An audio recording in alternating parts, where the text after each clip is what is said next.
dog. In these dark and dismal times, I always feel compelled to say, I don't like James Gunn as a human being or a social media commenter, but I like almost all of his films that I've seen so far. The Guardians of the Galaxy were the most consistent quality across the MCU. The Suicide Squad is my second favorite comic book movie ever behind The Watchmen. I had mixed feelings and expectations then going into 2025's Superman. One of the things I love about the Suicide Squad is a massive number of characters on screen for various lengths and uses, plunging us into this universe without time spent on all of their backstories. Though not a James Gunn production, Black Adam similarly gave us an amazing Hawkman, Dr. Fate, and others, though the anti-hero at the core was just okay. Gunn's Superman gives us a perfect Guy Gardner, a sexy Hawkwoman, and a very entertaining Mr. Terrific. I've been impressed with Nicholas Holt's acting previously, and this is probably my favorite version of Lex Luthor so far. We even get a cool Jimmy Olsen, Cat Grant, Eve Tessmacher. The list could go on, but what we don't get is a very good Superman and Lois.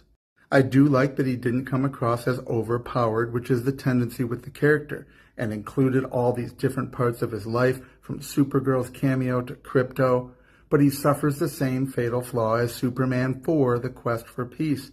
When your superhero is willing to trounce on the sovereignty of nations, then he is an evil extraterrestrial overlord, and you are not free. Downright childish to be screaming, "People were going to die," which happens every weekend or every day in every major city around the world, and every other war going on around the world that apparently he couldn't be bothered to stop.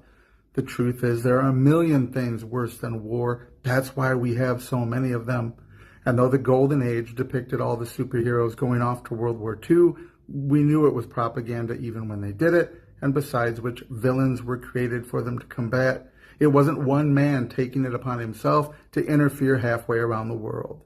This issue is presented but never properly tackled in the movie. I mean, young Superman learning his lesson and realizing why he shouldn't be interfering in this stuff would have redeemed this stupid story arc.